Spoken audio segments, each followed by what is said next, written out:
Bisakah pikiran manusia memahami misteri Allah Tritunggal? Bagi Santo Agustinus, pencarian ini justru membawanya pada rahasia cinta yang mengubah seluruh hidupnya.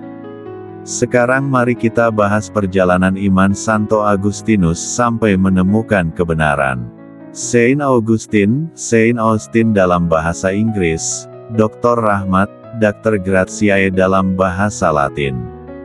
Santo Agustinus adalah seorang filsuf dan teolog besar gereja Kristen awal, yang pengaruhnya sangat besar terhadap perkembangan kekristenan Barat dan filsafat dunia. Ia menjabat sebagai uskup Hipporegius sekarang Annaba, Aljazair, di wilayah Numidia, Afrika Utara. Dalam tradisi gereja Katolik dan Komuni Anglikan, ia dihormati sebagai santo, pujangga gereja, serta pelindung bagi para biarawan Agustinian. Pesta peringatannya dirayakan setiap tanggal 28 Agustus bertepatan dengan hari wafatnya. Arti nama, Agustinus berarti penuh keagungan. Ayahnya bernama Patricius Aurelius, seorang kafir, sedangkan ibunya Monica adalah seorang Kristen yang saleh. Agustinus dipandang sebagai salah satu bapa gereja terpenting dalam era patristik periode sejarah gereja Kristen dari akhir abad pertama hingga akhir abad ke-8 karena karya-karyanya yang berpengaruh, seperti Confessiones Pengakuan-Pengakuan, dan De Civitate Dei, Kota Allah.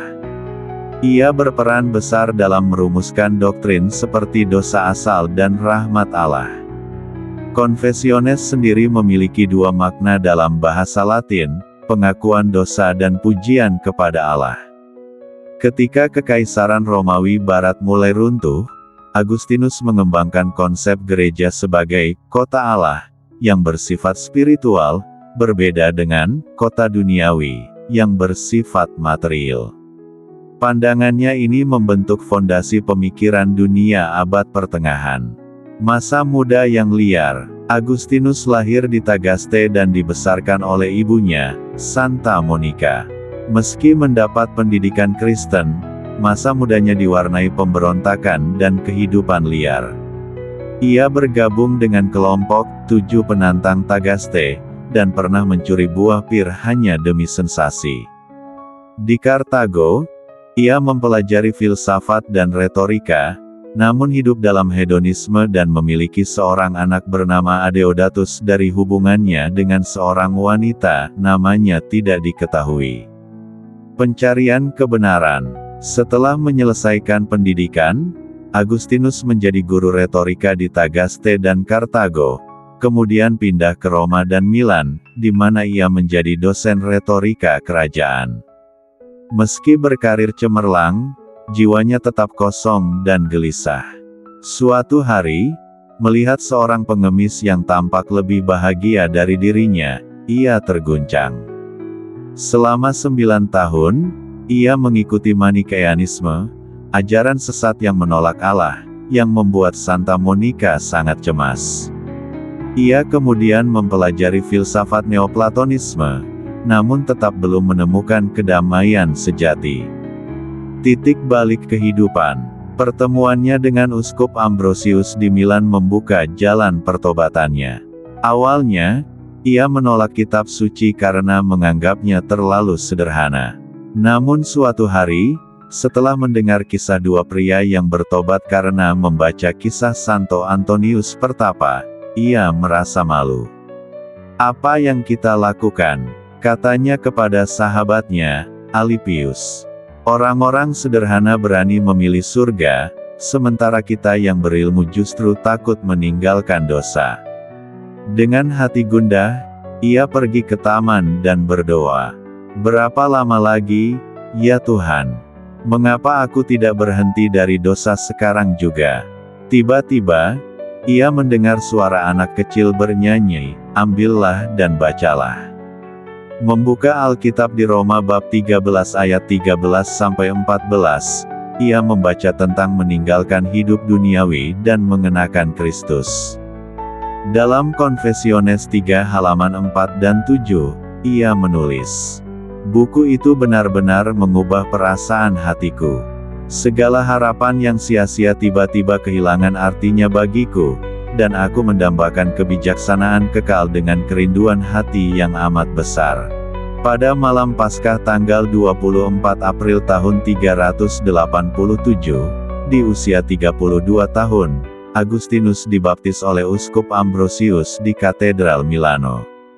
Ia pun mengundurkan diri dari dunia mengajar.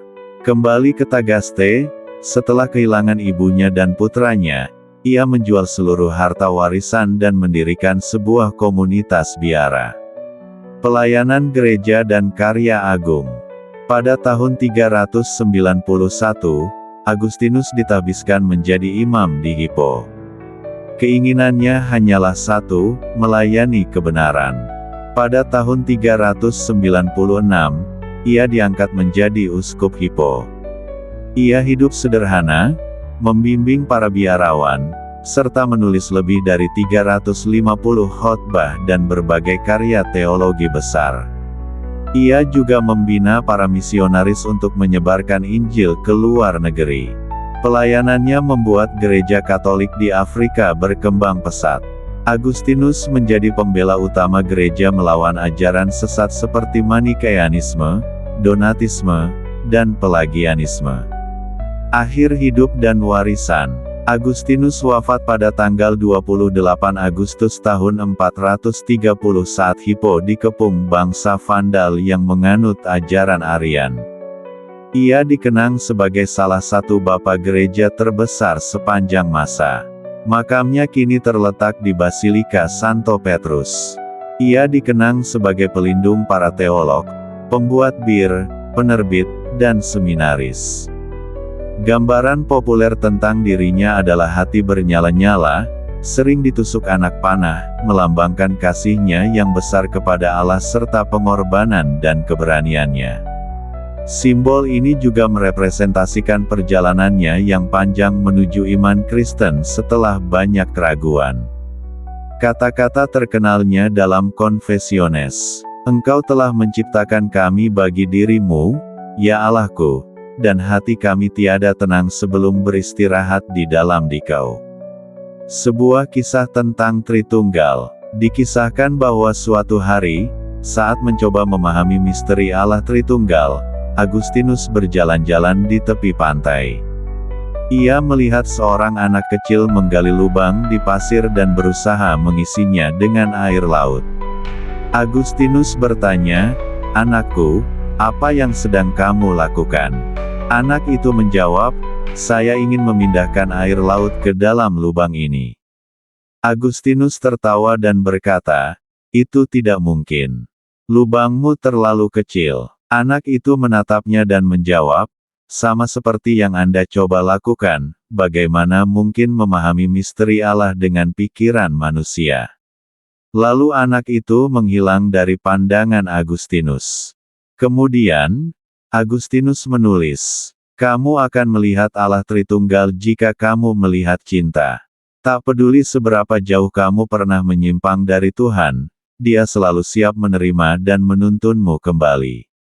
Seperti Agustinus yang dahulu kafir namun kemudian menjadi uskup, kamu pun dapat bertumbuh dalam kasih dan kuasa Tuhan.